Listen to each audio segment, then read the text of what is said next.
A little girl went with her mom to a small stadium to watch a local baseball game. While the adults sat in the stands, she wandered off to play with other kids, just a short distance away from her mom. Her mother kept an eye on her from the bleachers, but when she looked away for just a few seconds, her daughter was nowhere to be found. The police were quickly involved, and from the early days of the investigation, they uncovered a number of disturbing facts. Yet, despite all efforts, the fate of the girl remained a mystery for nearly 30 years. It was only a few weeks ago that police unexpectedly unraveled the case. Morgan Nick was born on September 12, 1989, in the small town of Ozark, Arkansas. Shortly after her birth, her parents welcomed a son, and a year later, another daughter. Morgan was close with her siblings, and they loved spending hours playing together, with her younger siblings often looking up to her. When she was learning to read, Morgan would practice with children's books, reading them aloud to her little brother at bedtime. She was also passionate about animals, and despite her young age, she'd tell her parents she wanted to be a veterinarian when she grew up. In elementary school, Morgan joined the Girl Scouts, where she spent time with other girls making crafts, going on outdoor adventures and enjoying the world around her. When she was 6 years old, her parents decided to divorce. Despite this, the children continued to spend significant time with their father. In early summer 1995, family friends invited Morgan's mom to a local baseball game for their child in a nearby town called Alma. At first, her mom thought about declining, as it was a Friday evening and the stadium was nearly 30 miles, around 45 kilometers away. However, she eventually decided to accept the invitation and thought it might be a fun evening for her and Morgan. On the evening of June 9th, she left her younger children with their grandmother and headed to the stadium with Morgan. Despite the stadium's modest size, about 300 people showed up to watch the game, mostly parents and friends of the players. The woman found her friends, and she and her daughter settled in to watch the game. However, Morgan quickly grew bored, and after a while she noticed two familiar kids nearby. They invited her to play near the stadium and catch fireflies. At first, her mother was hesitant to let her go. By that time, it was already getting dark, and since it was their first time in this town, she was worried something might happen. Still, her friends reassured her that their kids often played near the stadium and that she had nothing to worry about. Finally, she allowed Morgan to join the other kids, who ran off together to a small hill within her line of sight. Morgan's mother kept glancing over to check on her. After about 15 minutes, the baseball game ended, and the players began moving toward the bleachers to meet up with their families. Morgan's mom looked away for only a few seconds, and when she turned back to the spot where her daughter had been playing, Morgan was gone. The two kids Morgan had been playing with were walking back toward the bleachers to join their parents, but Morgan was nowhere in sight. Her mother approached them and asked where her daughter was. They explained that before they returned to the stadium, they had decided to empty sand from their shoes, which had collected during their play. They had stopped by a car in the parking lot where they started shaking out their shoes while leaning against the vehicle. Morgan had been standing on the far side of the car, out of their line of sight. After emptying their shoes, they headed back to the stadium, but Morgan was nowhere to be seen. Thinking she might have stayed behind to wait for her mom, her friends left without her. Morgan's mother glanced toward the parking lot and saw her car, but Morgan was not there. She walked closer, looked inside, and still found no trace of her daughter. Growing anxious, she returned to the children, hoping they could shed more light on Morgan's disappearance. She asked them repeatedly if they had any idea where Morgan might have gone, but they had no clue. However, they mentioned they had seen a man in the parking lot during their game. According to the children, he had been standing beside a red pickup truck, occasionally glancing toward the stadium and at them. At one point, he had even walked over and said something, though they couldn't remember his words. They only recalled he had a thick country accent. Fearing this man might have had something to do with her daughter's disappearance, Morgan's mother immediately called the police. 6 minutes later, officers arrived at the stadium and spoke with the kids who had been with Morgan. Through their conversation, police obtained a more detailed description of the man near the stadium. Based on their account, authorities concluded he was a white male between 23 and 30 years old, about 5'11", 180 cents, with a medium build, short beard, mustache, and dark hair. The children also remembered his vehicle quite well, a red pickup truck with Arkansas plates with a white camper shell attached in the back. This detail struck the police as highly suspicious, given that such a camper shell could easily fit an adult, let alone a child. Another odd detail was that the camper shell seemed significantly shorter than the truck bed, as if it didn't quite fit the vehicle's model. These observations intensified investigators' suspicions that this man might indeed be connected to Morgan's disappearance and could have used the camper shell as a means to conceal her. The children also mentioned that the man was only wearing jeans and was shirtless. Officers immediately searched the parking lot but couldn't find a vehicle that matched the description. After speaking with the children, they began questioning anyone still at the stadium. However, the 300 or so people there were all focused on the game, and none of them could recall anything unusual or suspicious that evening. A search of the area near the stadium also turned up nothing, so officers expanded their search to the nearby streets. Despite their efforts, the night ended with no signs of Morgan. Her mother, overcome with grief and shock, refused to go home and stayed overnight at a local fire station. The next day, the search intensified. News of the girl's disappearance quickly spread throughout the area, and dozens of volunteers reached out to the police to assist. Soon after, the FBI and state police joined the investigation. They deployed helicopters for an aerial search and worked with Morgan's friends to create a composite sketch of the suspect based on their descriptions. Soon, the photo of the missing girl along with the police sketch of a suspect began circulating around the city and nearby towns, with authorities hoping someone would recognize the man. Initially, the police believed the girl might have simply wandered off the playground and become lost. However, as nearly a full day passed since her disappearance, it became increasingly clear that if she were lost, she would likely have been found by then. That evening, parents started coming forward with unsettling stories. One mother reported that just hours before the girl went missing, a man in a red pickup truck had tried to lure her 4-year-old daughter outside a laundromat. The mother had briefly gone inside, leaving her daughter nearby. When she noticed the man approaching her child, she quickly intervened, prompting the stranger to drive off. She provided the police with a description, which matched the sketch of the possible abductor. The next day, a witness from Fort Smith, a nearby town, reported a similar encounter. He had seen a man trying to lure a 9-year-old girl into a public restroom. Fortunately, the girl managed to evade him.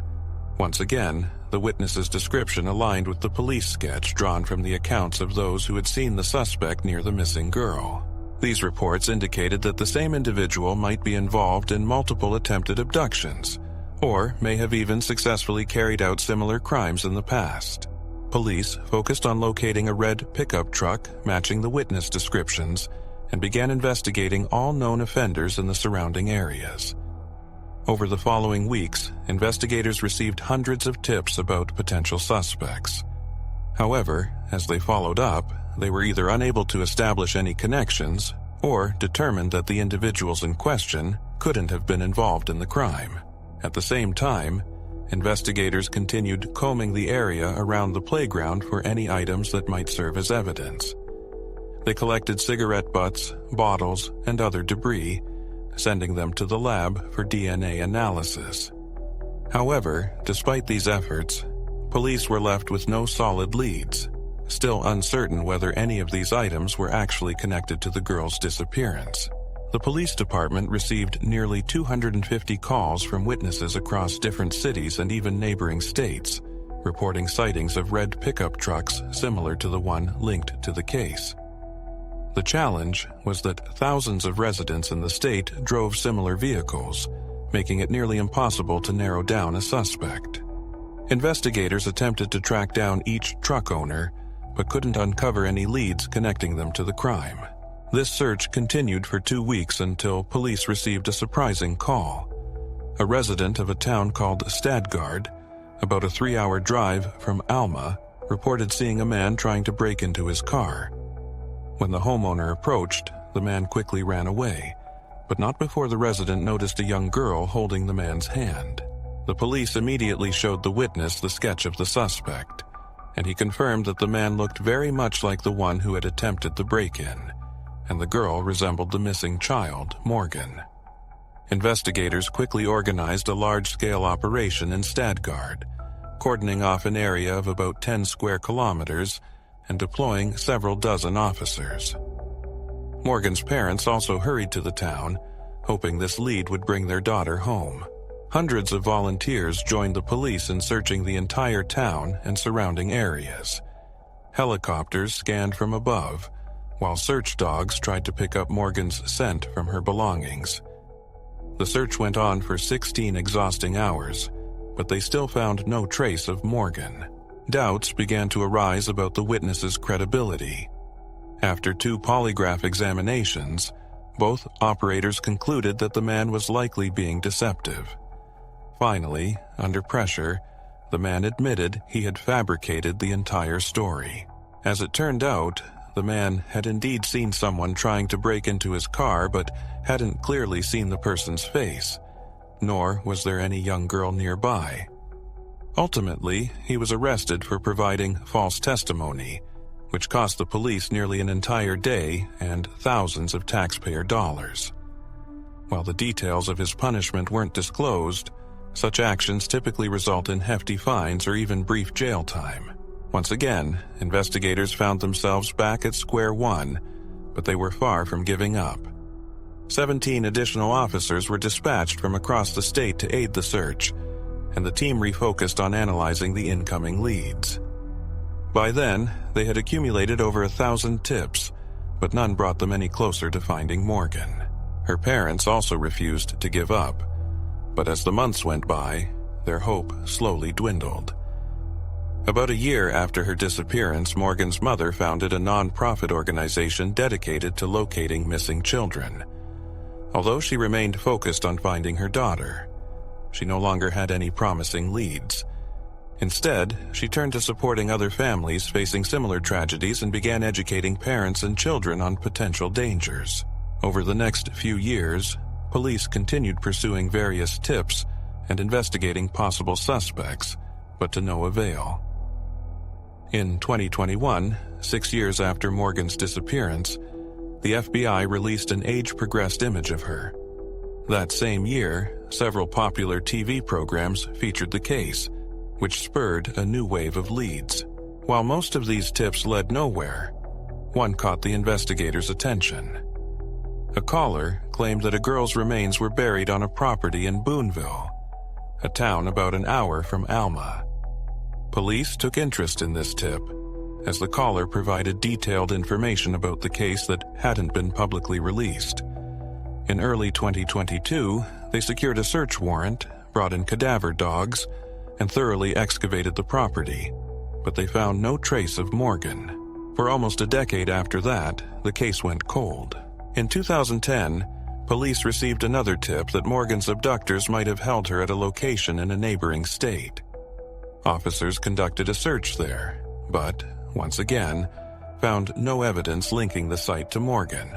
Notably, in 2017, the police returned to search that same property once more, this time following a different lead. It turned out that a man who had previously lived there was convicted of a crime against a minor and was also suspected in a similar case, although the police couldn't find enough evidence to pursue the second charge.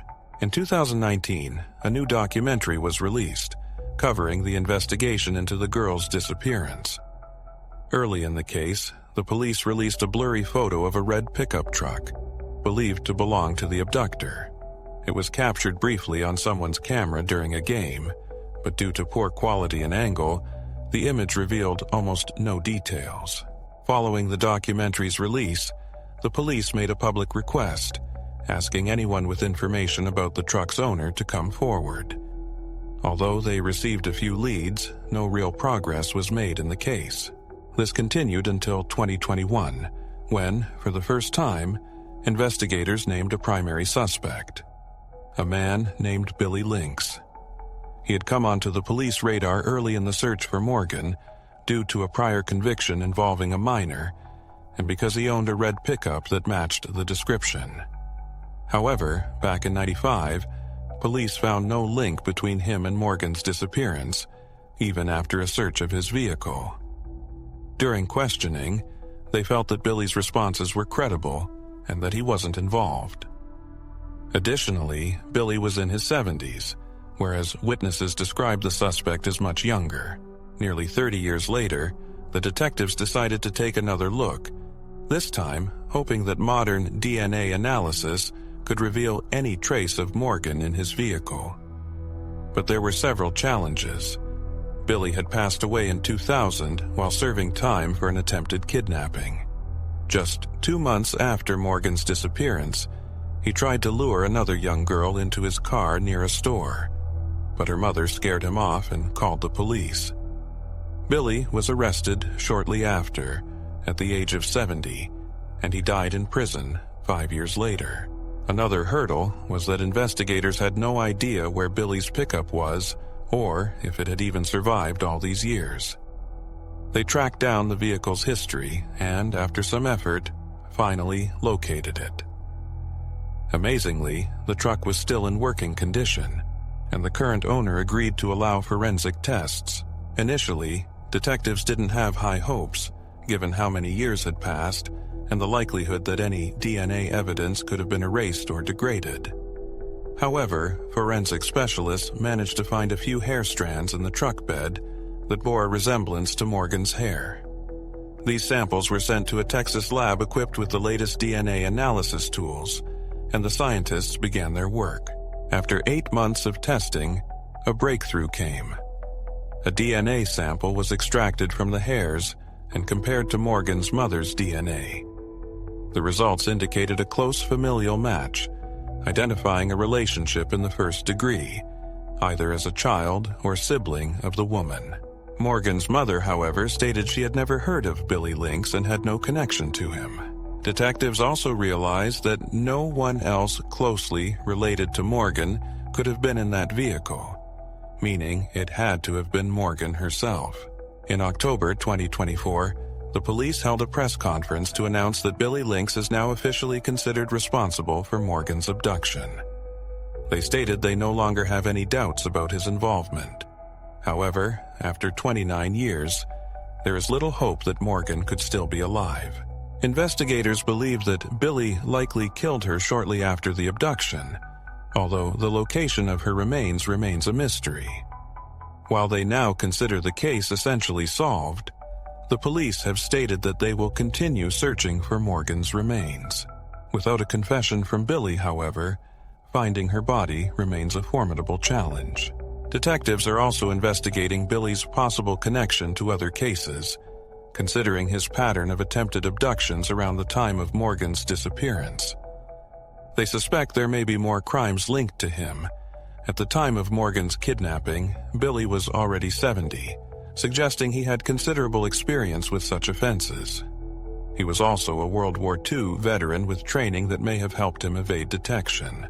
Over the coming months, detectives hope to connect Billy to additional cases. Morgan's disappearance, meanwhile, has become one of the most infamous criminal cases in Arkansas history. The authorities even decided to rename the Amber Alert system to the Morgan Alert, in memory of the young girl. As for her mother, she continues to help other children and families through her nonprofit organization. This work has helped her cope with the loss of her daughter, though deep down, she still holds on to a glimmer of hope that Morgan might be found alive. Feel free to share your thoughts on this story in the comments, and don't forget to give this video a like if you found it meaningful.